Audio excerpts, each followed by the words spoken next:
So what exactly am I paying for with my Disney Plus subscription? I thought this was unlimited access to the streaming library. Evidently not. Yeah, I'm not impressed with the logic. Totally agree. Price gouging. I pay for a service and they don't provide the service I signed up for. No thanks. I'll wait when it comes out for free or buy it on DVD and I find the additional charge to be quite deceitful of Disney. Advertised, got all the kids excited only to find out you attempt to watch it and there's a fee.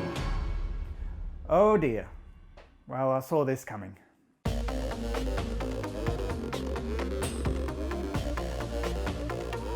Hello and welcome to Media Academy Online's Entertainment News, the show that gives you all your entertainment news weekly. I hope you've been well and I hope you've been safe and I hope you're looking after yourself.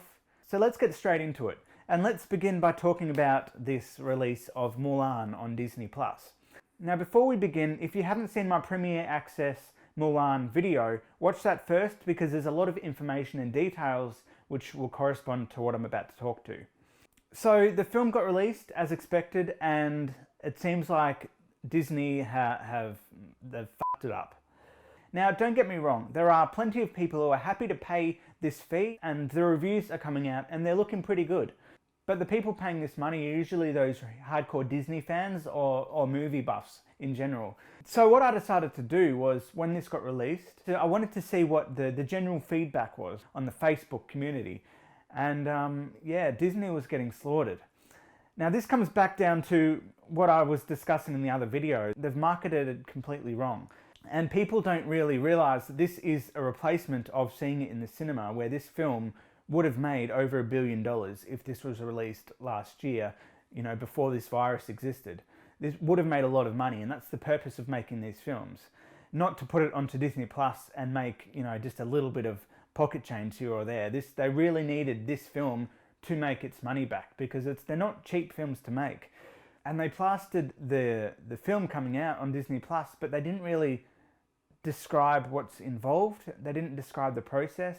They probably should have had a video that they click on the video, it explains the whole thing in 1 minute so everyone knows what's going on, not just put it up there with a whole heap of other movies that are free and just expect people to realize that, oh, okay, I have to pay more for this. I'm getting a bit of a rant here, but I really think they really stuffed up the marketing. And in that other video, I couldn't work out how to sign up. Turns out there's no pre-sign up. You could only sign up after it had come out, which I think is ridiculous. The idea of a business is to get them to sign on the dotted line as soon as you can. And that's why pre-orders exist. So they really should have had that going as soon as they started advertising it. So really they needed a video explaining it, what it is and how it works and what it's replacing, that it's not just, you know, we're going to just chuck it out there and give it for people to free, because people A, don't know how the business works, and B, don't care.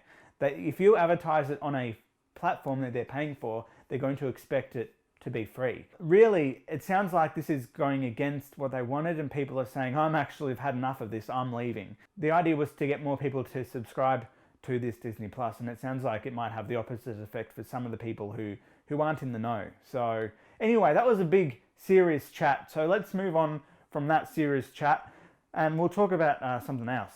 Tenet has finally released and it's crossed the $150 million mark, which sounds like a lot of money, but in the grand scheme of things, it's really terrible. This film that has costed a lot of money really is going to struggle here. But this is expected. They're trying to release a film during a pandemic, and that's a very difficult thing to do, and we've got a director who doesn't want to let that cinematic experience go, so he's going to hold on to that, whether he makes money or not, by the sounds of it.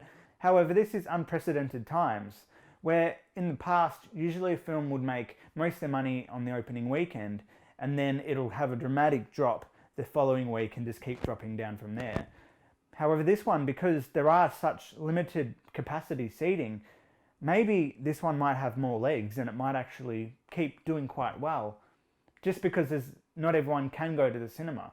Now, there is that question about people who don't want to go to the cinema, but let's just assume there's plenty of film buffs who want to see this film. Anyway, that was another serious topic, so let's see what else I got. Apple versus Epic fiasco is still continuing.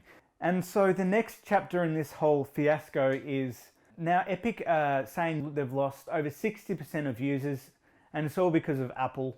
Guys, you did it to yourself, come on. And most people know this, you've done it to yourself. Stop trying to act like you're the victim here. You decided to try and fuck over both Apple and Android, and you expect everything to be fine. You're going to get your way.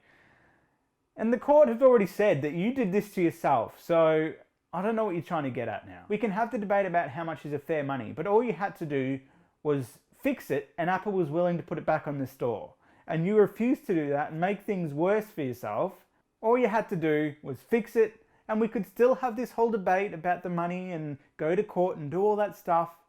All you had to do was remove that element of your game where you're trying to take all the money for yourself. I feel like I'm being too serious today, so let's just not be serious. Flamingo. Okay, did that break up the seriousness? I hope so. What about a puppy? The frog. Now let's go and finish by going through some comments, shall we? So the first thing is Wakanda forever. Yeah, I probably butchered that, but yes, Wakanda forever. Let his spirit and his legacy live on. And he was great in that role too. And that was a great film because it really brought a different kind of approach for the Marvel universe, and it showed that you could have different races within superhero films. So I'm all for more of this. I think we really need to globalize the whole Marvel universe and really get other cultures, other areas of the globe having their stories told. And I know it's difficult because they're pre-existing characters, but I think it can be done. I think maybe we should get some Asian influences and play around with different influences. And we have seen this with Into the Spider-Verse that has a very manga style. So there's ways of connecting the dots to different cultures and different races. And I think it's important to not always live in that sort of Anglo-American world. So we'll see what happens. I'm getting carried away again. I'm very carried away today. Next one. 60 gigabyte of RAM is not enough for this program. Flying soon in 4K resolution.